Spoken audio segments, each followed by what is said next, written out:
Welcome to the Genius Factory. Enjoy the video. In this video, I will show how to check Honda CRV transmission fluid full guide. Begin by parking on level ground, warming the engine, and engaging the parking brake before you start. Gather a funnel, clean rag, gloves, and the correct Honda ATF fluid. Keep the ignition in neutral or park per model instructions, and have a helper shift through gears slowly while you monitor fluid level and condition. Collect the right tools before you get under the hood to avoid delays or contamination. Use the Honda recommended ATF to maintain proper friction and clutch performance. A small funnel and clean lint-free rag make the process cleaner and more accurate.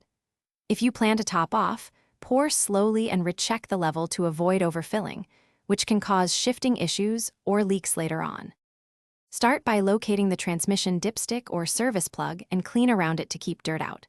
With the engine warmed, follow your model instructions to check the level, noting whether the vehicle requires neutral or park.